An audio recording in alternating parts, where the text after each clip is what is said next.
इस वक्त की काफी अहम खबर, पाकिस्तान ने सीजफायर मुआहदे की खिलाफ वर्जी की है। पुंछ जिले के कस्बे और केरनी सेक्टर में खिलाफ वर्जी हुई है। काफी अहम खबर इस वक्त की आपको बता रहे हैं। पाकिस्तान ने एक बार फिर सीजफायर मुआहदे की खिलाफ वर्जी की है। पुंछ जिले के कस्बा और केरनी सेक्टर में खिलाफ वर्जी हुई है। हमारे साथ जम्मू कश्मीर एडिटर मनोज कौल इस वक्त हमारे साथ जुड़े हुए हैं। मनोज, क्या कुछ अपडेट है? आपसे कुछ पहले पुंछ जिले के कस्बा और केरी सेक्टर में पाकिस्तान ने एक बार फिर बिला इख्तियार फायरिंग की है और ये फायरिंग का निशाना न सिर्फ भारतीय चौकियों को बनाया जा रहा है बल्कि जो हमारी इतलात है उसके मुताबिक जो शहरी आबादी है वहां पर भी गोले बरसाए जा रहे हैं। हिंदुस्तानी फौज लगातार मुंहतोड़ जवाब दे रही है पाकिस्तानी फायरिंग का और अभी जो फायरिंग का सिलसिला है अभी भी चल रहा है और जो फायरिंग की जो शिद्दत है वो कदरे कम हो गई है, लेकिन अभी भी दोनों तरफ से फायरिंग का तबादला जारी है। हम आपको बता दें मुनज़्ज़ा कि पाकिस्तान बार बार सीज फायर वायलेशन कर रहा है, चाहे वो कश्मीर की जो कंट्रोल लाइन का इलाका है, चाहे उड़ी हो, करना हो, केरन हो, टंगडार हो या फिर राजौरी, पुंछ या सांबा का इलाका हो। तो कोशिश पाकिस्तान की ये है कि जल्दी ज़्यादा से ज़्यादा मिलिटेंटों को कश्मीर में दाखिल किया जाए, जम्मू कश्मीर के अंदर दाखिल करा दिया जाए, क्योंकि अभी जो मौसम आने वाला है, अभी कुछ दिनों के बाद बर्फबारी शुरू हो जाएगी जो हायर रीचेस है, उसके बाद जो है इन्फिल्ट्रेशन करना बहुत मुश्किल हो जाता है मिलिटेंट्स के लिए। इसे पाकिस्तान की तरफ से ये कोशिश है कि सीज फायर वायलेशन किया जाए और उसकी आड़ में ज़्यादा से ज़्यादा मिलिटेंटों को जम्मू कश्मीर के अंदर दाखिल करा दिया जाए। लेकिन जिस तरह से सिक्योरिटी ग्रिड मजबूत किया गया है, जो अलर्टनेस कंट्रोल लाइन हो या इंटरनेशनल बॉर्डर हो, जो अलर्टनेस आर्मी की और बीएसएफ की है, उससे पाकिस्तान की जो मंसूबे हैं वो पूरी तरह से कामयाब नहीं हो पाते। हालांकि हमने कई जगह पे देखा कि कुछ एरियाज में कभी कुछ मिलिटेंट जो है दरअंदाजी करने में कामयाब हो जाते हैं, लेकिन ज्यादातर जो मिलिटेंट्स हैं उन्हें कामयाब अंदर घुसने की इजाजत नहीं दी जाती। वो या तो मारे जाते हैं या फिर वापस कंट्रोल लाइन के उस पार जाते हैं। तो यही वजह है कि पाकिस्तान लगातार सीज फायर मुआहदे की खिलाफवर्जी कर रहा है और अभी आज पुंछ के कस्बा और केरनी सेक्टर में भी अभी फिलहाल फायरिंग का सिलसिला जारी है। जी मनोज, जिस तरह से तस्वीरें हम देख रहे हैं कि लोग भागते हुए नजर आ रहे हैं, वो बच्चों के साथ लेकर जो है भागते हुए दिखाई दे रहे हैं, क्या कोई कैजुअल्टी की भी कोई खबर है? नहीं, देखिए मुनज़्ज़ा, ये जो विजुअल्स हैं ये तो फाइल विजुअल्स हैं। ये किसी इलाके में कुछ दिन पहले फायरिंग हुई थी जिसमें लोग भागते हुए नजर आ रहे हैं।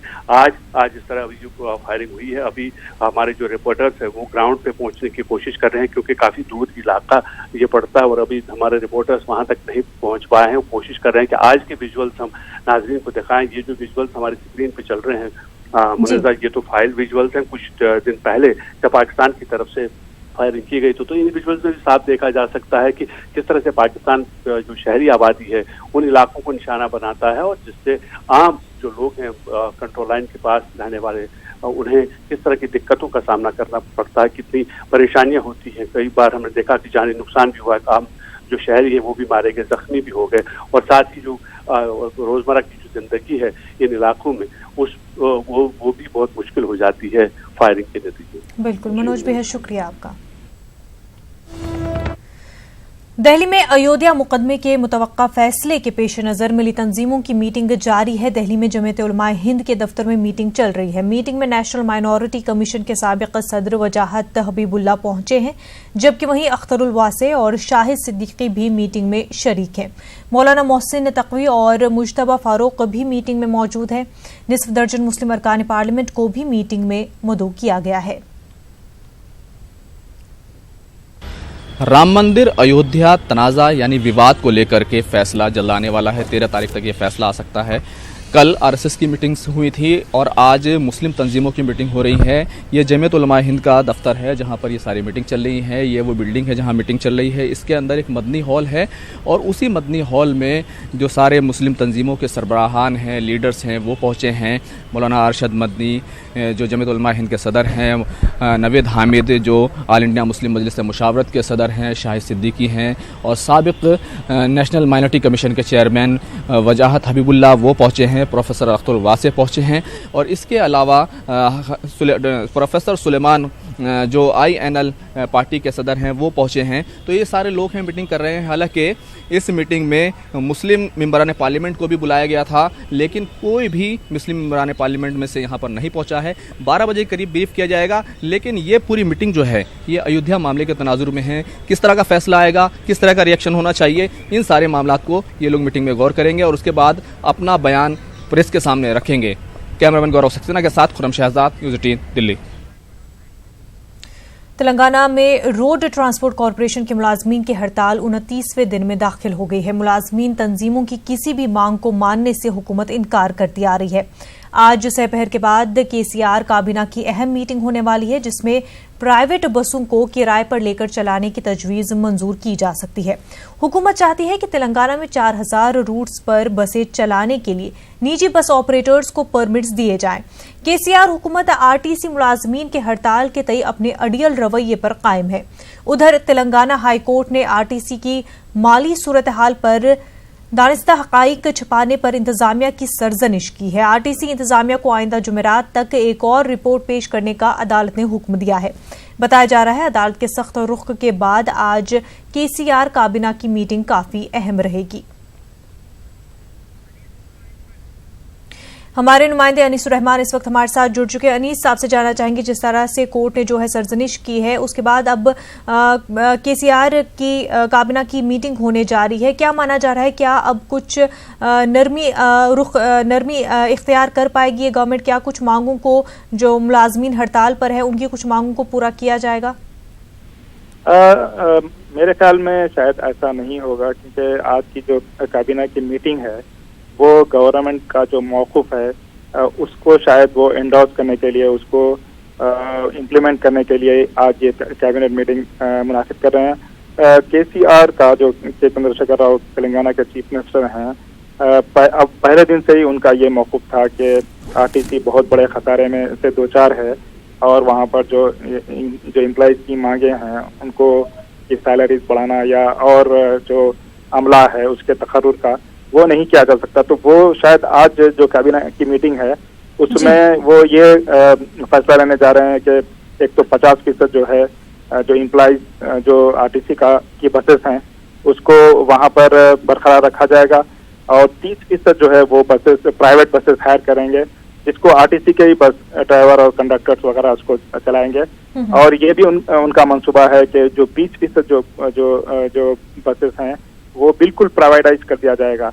तो कुल मिलाकर वो ये चाहते हैं कि जो TRS जो RTC के जो एम्प्लॉइज जो बार बार ये कह रहे हैं कि इंफ्रास्ट्रक्चर नहीं है, बसेस की कमी है, अमले की कमी है, तो वो ये चाहते हैं कि जितने अभी भी इनके पास जो रिसोर्सेस हैं उसको ही लेकर जो है वो आगे जो है RTC को बढ़ाया जाए और ये बताया जाए कि हम अभी जो है जो भी मालिया है वो फराहम नहीं कर सकते, जितने रिसोर्सेस हैं उसके साथ ही RTC को आगे बढ़ाया जाए। जी मुनसा अनीस, क्योंकि हुकूमत जो है अपने रवैये में नरमी नहीं बरत रही है, ऐसे में अब RTC मुलाजमीन जो है उनकी यूनियन जो है, क्या वो अब किसी तरह की नरमी बरतने के लिए तैयार है? जी बिल्कुल नहीं है, क्योंकि RTC के जो मुलाजमीन हैं वो यही चाहते हैं कि कोई इसमें अमल दखल ना हो, कोई प्राइवेटाइजेशन इसको ना किया जाए। पार्शियली से ही वो बिल्कुल मानने को तैयार नहीं है कि जो RTC के खिदमात हैं उसे किसी तरीके से प्राइवेटाइज किया जाए। मैं समझता हूँ आज ये जो कैबिनेट की मीटिंग होने वाली है उसके बाद इनके जो एक तरह का जो एजिटेशन है, जो स्ट्राइक है, उसको वो और शिद्दत से इख्तियार करेंगे, ये इसमें और शिद्दत आ जाएगी। मनसा अनीस, लोगों की जान जारी है। 2 दिन पहले ही एक RTC मुलाजमीन की मौत हो गई थी, जिसको लेकर के अभी भी जो है RTC मुलाजमीन हड़ताल कर रहे हैं। ऐसे में जिस तरह का प्रेशर बन रहा है, RTC मुलाजमीन भी जो है काफ़ी ज़्यादा प्रेशराइज है इस डर से कि उनके हाथों से नौकरी जा रही है, कर्जा लिया हुआ है, बावजूद उसके वो कुछ भी नहीं कर पा रहे हैं और गवर्नमेंट भी जो है इस बात पर कोई तवज्जो नहीं दे रही है।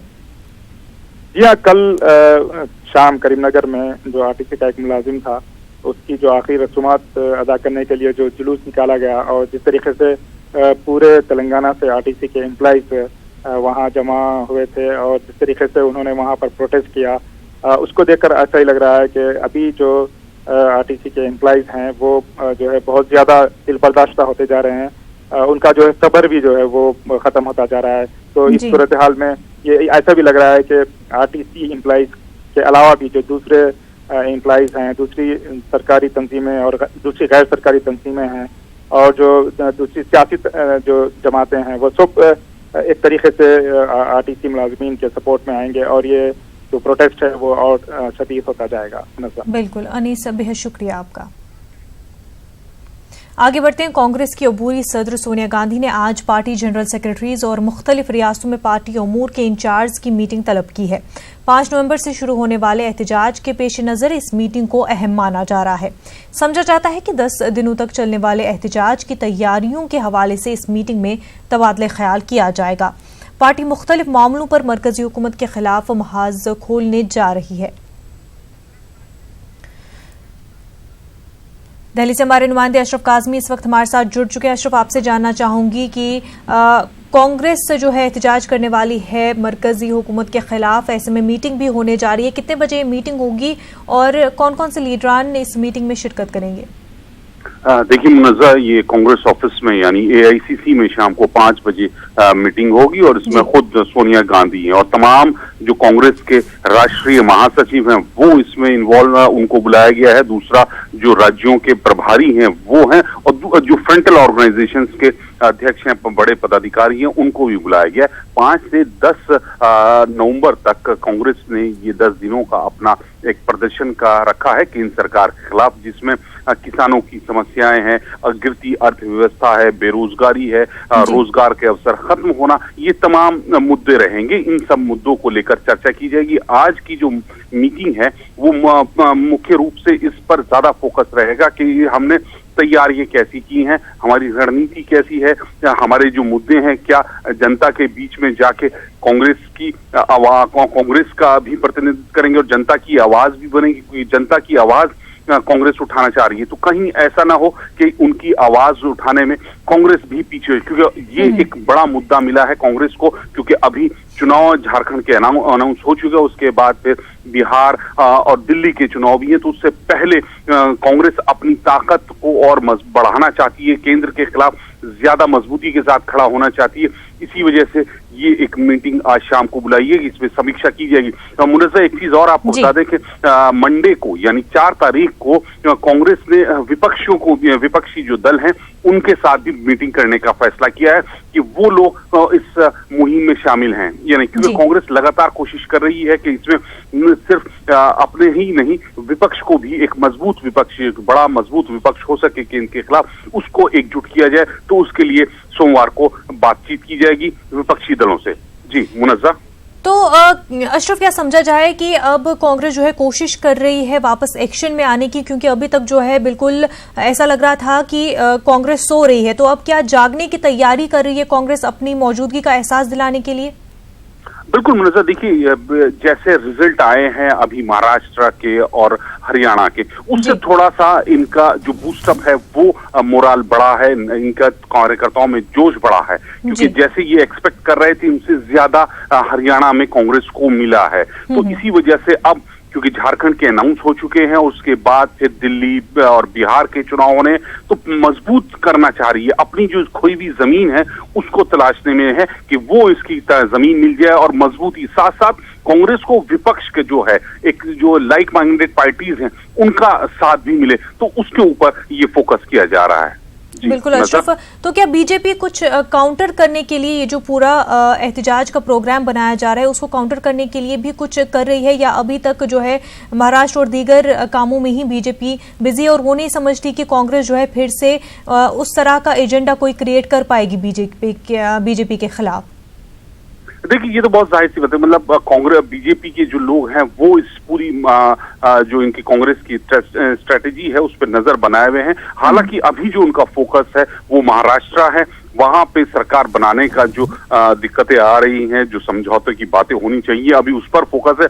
लेकिन साथ साथ इसको भी ध्यान में रखा जा रहा है कि कांग्रेस जो एहतजाज शुरू करेगी 5 तारीख से 15 नवंबर तक, तो उसमें कौन कौन शामिल हो रहा है, कौन कौन से दल शामिल हो रहे हैं, इस सब चीजों पर केंद्र सरकार की भी नजर है। बिल्कुल अशरफ, बेहद शुक्रिया आपका। इस वक्त एक बड़ी खबर सामने आ रही है। बारामूला में लश्कर का एक मिलिटेंट गिरफ्तार किया गया है। मिलिटेंट की सोपोर आरमपुरा के दानिश अहमद चन्ना के तौर पर शिनाख्त हुई है। काफी अहम खबर इस वक्त जो कि बारामूला से आ रही है। बारामूला में लश्कर का एक मिलिटेंट गिरफ्तार किया गया है। मिलिटेंट की शिनाख्त सोपोर आरमपुरा के दानिश अहमद के तौर पर हुई है। काफी बड़ी कार्रवाई, बारामूला में लश्कर का एक मिलिटेंट गिरफ्तार किया गया है। आगे बढ़ते हैं। उत्तर प्रदेश के शहर रामपुर में 2008 में सीआरपीएफ कैंप पर हुए हमले के मुकदमे में अदालत आज सजा का तयन करेगी। 12 बरस तवील चले इस मुकदमे में अदालत ने जुम्मे के रोज 6 मुलजमीन को कसूरवार करार दिया, जबकि 2 नौजवानों को नाकाफी शवाहिद की बुनियाद पर दहशतगर्दी के इल्जाम से बरी कर दिया है। खुसूसी जज ने अपने फैसले में कहा कि मुलजमीन मोहम्मद कौसर और गुलाब खान के खिलाफ मुल्क मुखालिफ सरगर्मियों और दहशतगर्दाना सरगर्मियों में मुलविस होने के सबूत नहीं मिले हैं, लिहाजा उन्हें बाइज्जत बरी किया जाता है।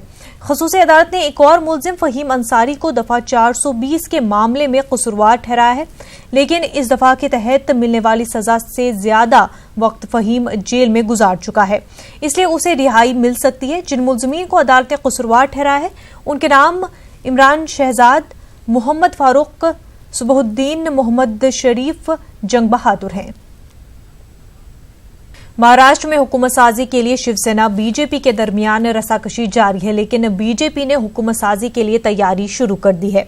जराये के मुताबिक हलफबरदारी के लिए जगह का भी तयन कर लिया गया है। बताया जा रहा है कि वांगटे स्टेडियम में बीजेपी ने हलफबरदारी के लिए 5 नवंबर की तारीख का ऐलान कर दिया है। वहीं बीजेपी ये साफ कर दिया है कि अगर 7 नवंबर तक हुकूमत तश्कील नहीं दी जाती है तो वो मरकज से सदर राज के निफाज के लिए सिफारिश करेगी।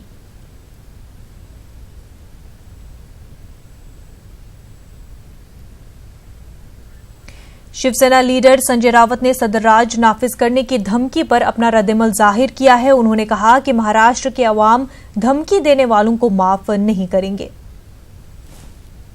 राज्य में सरकार बनाने को विलंब होता है, बहुत से कारण होते हैं। ये पहली बार नहीं हो रहा है, अभी तो 8 दिन भी नहीं हुए हैं।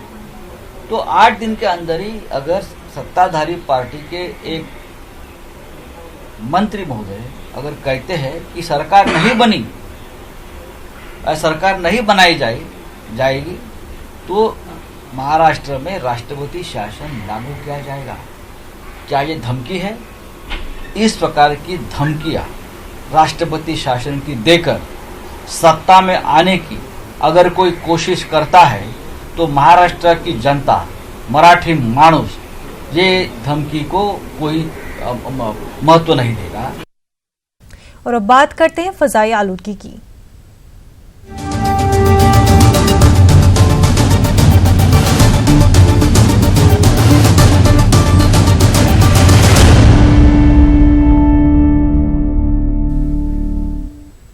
दिवाली के बाद से दिल्ली में फजाई आलूदगी में इजाफा हुआ है। दिल्ली में आलूदगी संगीन सतह तक पहुंच गई है। वहीं दिल्ली से मुतस्सल नोएडा की हालत भी कुछ ऐसी ही है। नोएडा से हमारे नुमाइंदे कुणाल जायसवाल ने एयर क्वालिटी इंडेक्स का जायजा लिया। दीपावली के बाद से लगातार पॉल्यूशन जो लेवल है वो नोएडा का लगातार बढ़ता जा रहा है। एयर क्वालिटी इंडेक्स जहां दीपावली के बाद 392 थी, वही एयर क्वालिटी इंडेक्स 460 हो चुका है आज का एयर क्वालिटी इंडेक्स सुबह।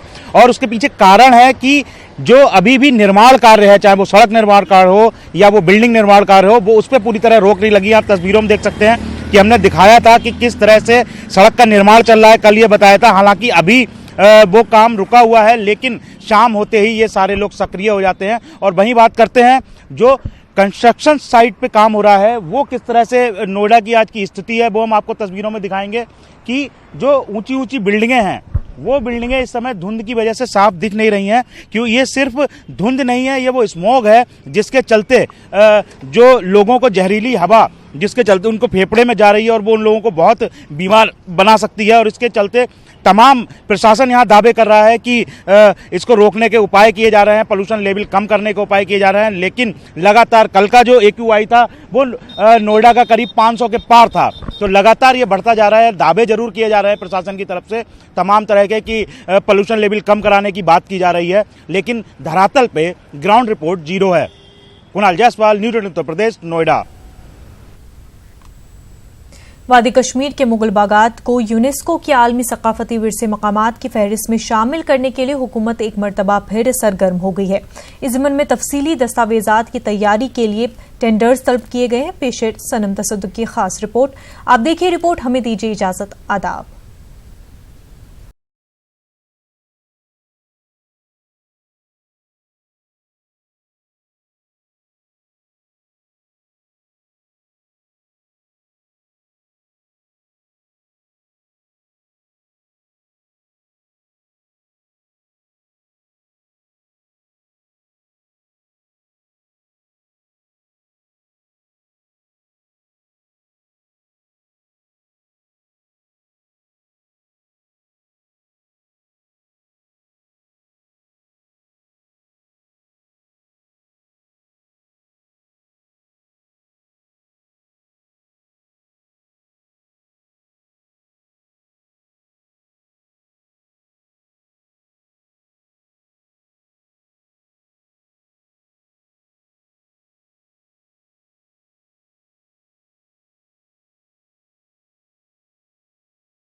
अमल आवरी शुरू की है।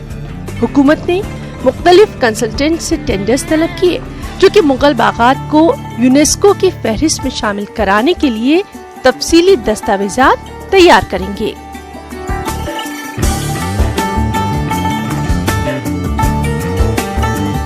इस डॉक्यूमेंट को हमने जो है आज से 4 दिन पहले जो है अपलोड कर दिया है GK टेंडर्स पर। तो वहाँ पर ये होने के बाद हमें उम्मीद है कि इन आने वाले उनको हमने 1 महीने का टाइम दिया है कि लोग अप्लाई करेंगे। फिर एक प्रिलिमिनरी उनके साथ डिस्कशन होगा और उसके बाद जो है बाज़ाब्ता वो अप्लाई वगैरह करके, तो जो सबसे बड़ा इम्पोर्टेंट काम जो था इसमें कि बिड्स करना ताकि जो लोग आ जाएं जो हमारे फिर डोजियर वगैरह बनाने, वो काम हो चुका है। टूरिस्ट स्पॉट्स हैं ख़ासतौर से जो 500 साल 1000 साल या कुछ सालों से हैं, उनको हमें बचा के रखना है, क्योंकि ये बहुत इंपॉर्टेंट है कि उसमें बहुत ज़्यादा तग़य्युर और तब्दीली नहीं होनी चाहिए। अगर उसमें बहुत ज़्यादा तब्दीली हो जाती है या चेंजेस हो जाती हैं तो कभी कभार वो नोटिफाइड जगह को भी डी नोटिफाई कर लेते हैं।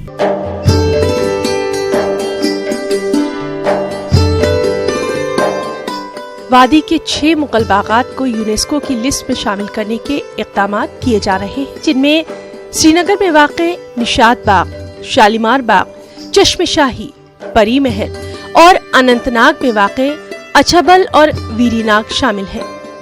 बरसों पहले तामीर करदा ये बागात आज भी अपनी असल सूरत में मौजूद हैं और अगर इन्हें यूनेस्को की फहरिस्त में शामिल कर लिया जाता है तो फिर इनकी बका और रख रखाव के लिए आलमी सतह पर कोशिशें होंगी और ये वादी की सियाहत के फरोग का अहम जरिया साबित हो सकती है। उससे एक बहुत बड़ा फ़ायदा कश्मीर में भी होगा, सारे जम्मू कश्मीर में होगा कि जो हमारा टूरिस्ट कॉन्शियस टूरिस्ट है, जब वो कहीं भी चले जाते हैं, जब वो नेट खोलते हैं तो उन्हें ये उनके दिल में तमन्ना होती है कि वहाँ और क्या क्या चीज़ें हैं जो चाहे वो आर्कियोलॉजिकल वैल्यू के हों या हेरिटेज वैल्यू के हैं, तो वो चीज़ें जब हाईलाइट हो जाएंगे तो जो कॉन्शियस और पढ़ा लिखा टूरिस्ट है वो डेफिनेटली जम्मू कश्मीर की तरफ आएगा। ये जो हमारे बागात हैं यहाँ, ये मुगलों की निशान मुगलों ने बनाए हैं कि उससे पहले भी हमारा शहर जो पूरा शहर श्रीनगर का एक खुद ये आसार कदीमा है, कल्चरल हेरिटेज वाला मसला है। सब कॉन्टिनेंट में कोई हिस्ट्री नहीं है राजस्थान की बराबर। ये तो वर्ल्ड हेरिटेज में जाना चाहिए। श्रीनगर एक एक शहर, एक एक महल्ले की हिस्ट्री है, एक एक जगह की हिस्ट्री है।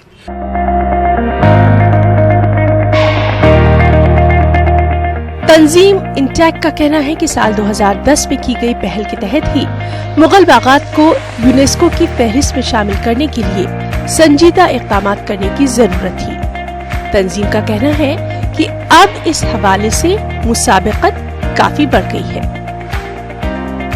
मुझे लगता है चूंकि हिस्टोरिक लैंडस्केप्स आजकल बड़े इम्पोर्टेंट बन गए हैं दुनिया के लिए। इनफैक्ट हम लेट हो गए, चाइना ने, ईरान ने, बाकी लोगों ने पहल की इसमें, और जब एक चला था सिलसिला कि हिस्टोरिक लैंडस्केप्स बहुत कम हैं यूनेस्को के वर्ल्ड हेरिटेज साइट्स में, तब अगर हम जाते, जिसका मतलब है 5 साल 6 साल पहले अगर हम चले जाते तो उतना कंपटीशन नहीं था।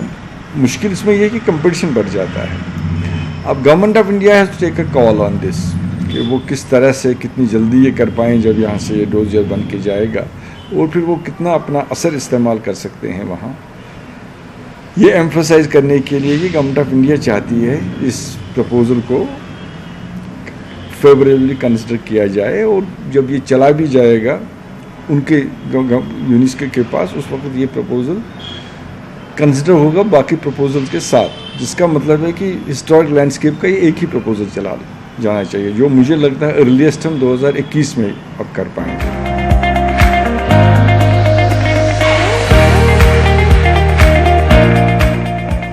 वादी कश्मीर के इन अजीम बागात को आलमी सकाफती विरसों के नक्शे पर लाने के लिए हुकूमत की अक्सर कोशिशें यकीनन खुशाइद है। ताहम हाँ, ये देखना अहम होगा कि हुकूमत इस ज़िम्न में कितनी संजीदगी का मुजाहरा करती है, और अगर हुकूमत की ये काविशें रंग लाती हैं तो वादी कश्मीर की सयाहत के फरोग में ये बेहद अहम कदम माना जाएगा, और साथ ही मुगलिया दौर के इन बागात के तहफ़्फ़ुज़ को भी यकीनी बनाया जा सकेगा।